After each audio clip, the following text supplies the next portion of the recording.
What's going on, everybody? Welcome to Inside the Horseshoe. My name is Matt, and tomorrow is game day. The Indianapolis Colts are traveling to Tennessee to take on the Titans in a huge divisional matchup and also in a very important game for both sides, but mostly for the Colts. It's more important for them, I would say.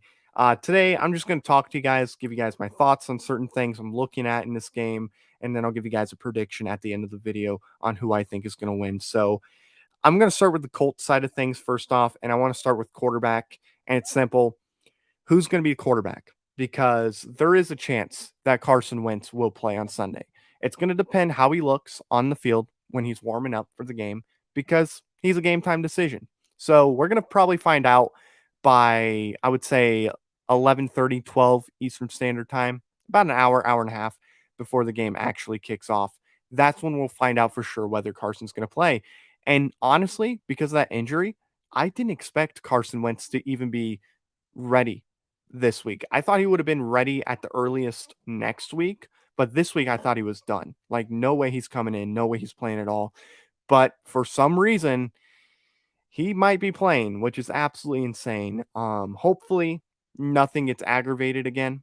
Hopefully, he doesn't aggravate anything because that would not be good. But if he doesn't play, we would have to assume it's Jacob Eason, right?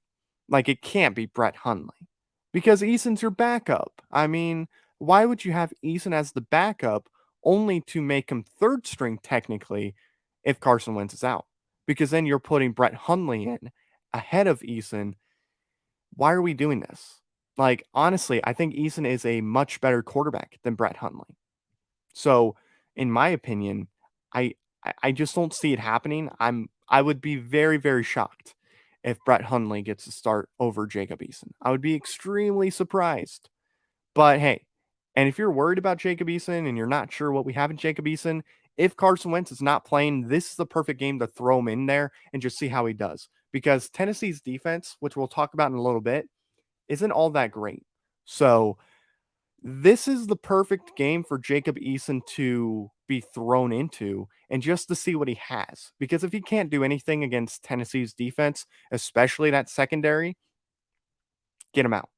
Because at that point, he's not going to be a franchise quarterback. At least at the moment, he's not going to be a franchise quarterback. So, we'll have to pay attention to that. Obviously, keep my eye out on the offensive line. Should be much healthier with Eric Fisher, Quinn Nelson, and I would assume Ryan Kelly is also going to be getting healthier this week. Still dealing with Julian Davenport.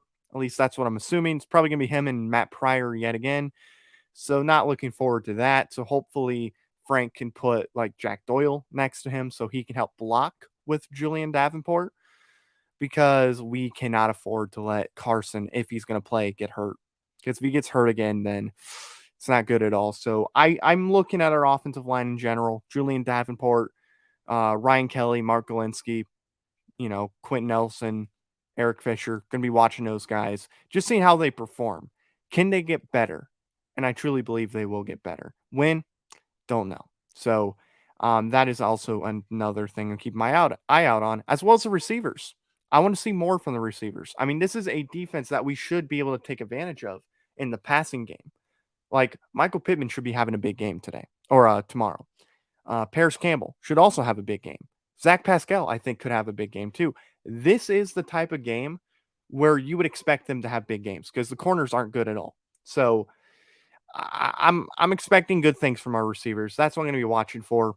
And then defensively, I'm going to be watching for DeForest Buckner because Tennessee's offensive line, on the inside anyway, is not great.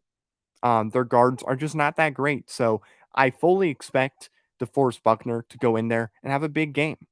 That's what I'm expecting. I'm expecting him to have a huge game on Sunday.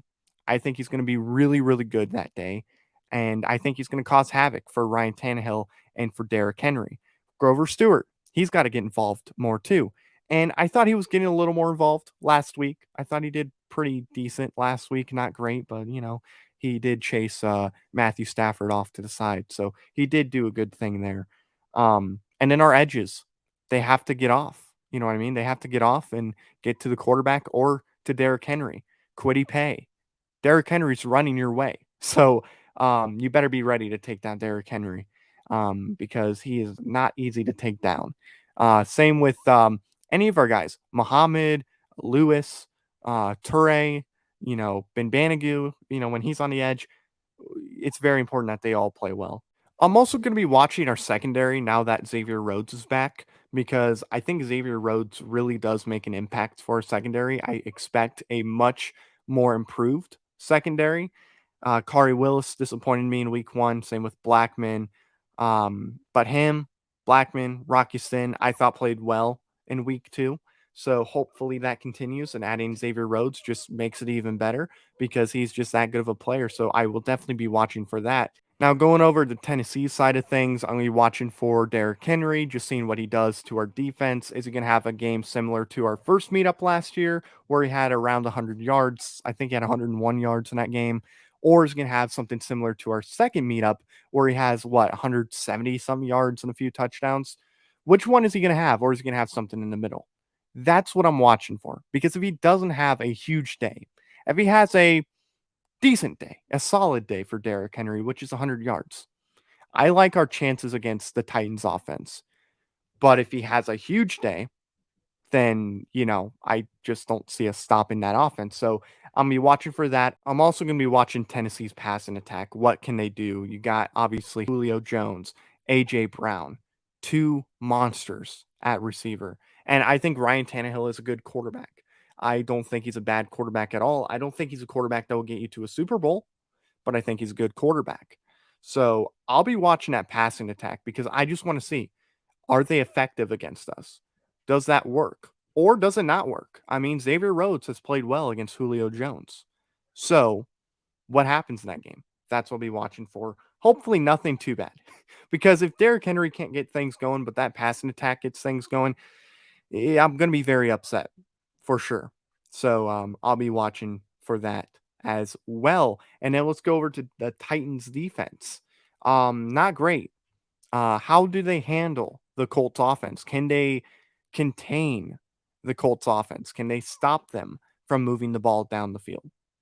This is definitely not as good of a defense as the Rams or as the Seahawks. Like it's the weakest defense that the Colts have played yet. So I'm very curious to see what this defense does against the Colts offense. To me personally, I don't think much. I don't see a whole lot that they're going to be able to do to really stop us enough to where they can get the win. But you never know. I could be surprised. I'll definitely be watching that defense. So now let's get into the predictions for today. I do apologize that this video is kind of all over the place. I have literally been up for 30 hours. So I do apologize for that. But for me in this game, it's going to come down to what you do on the defense. Can our defense slow down the Titans offense? If you do that, I feel really good about our chances. If you don't do that, our chances of winning definitely goes down.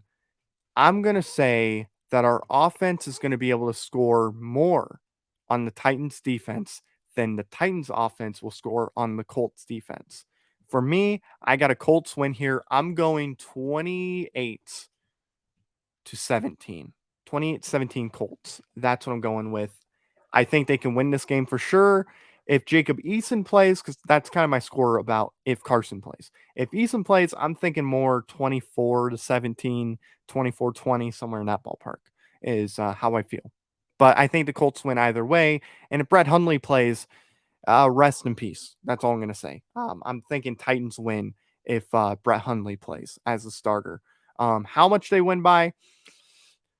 A lot. It's probably going to be 40 something to nothing, in all honesty, if Brett Hundley plays. So thank you very much for watching. If you're new, I would greatly appreciate if you would click that subscribe button. Also, click the bell icon. That way you're notified whenever a video goes up or when we go live on this channel. If you like this video, smack that like button. Let me know in the comments below your thoughts on my prediction and just my thoughts in general. And let me know your thoughts. What do you expect to see in the game tomorrow? Thank you very much for watching. Sorry for the later upload. Super busy. But hey, got it out. That's all that matters. I've been Matt, Bleed Blue, and we'll see you next time. Bye-bye. Thank you very much for watching this video. If you like it, make sure you watch one of these other two videos. They're cool. Also, if you're new, please click the subscribe button as well as the bell icon. I greatly appreciate your support.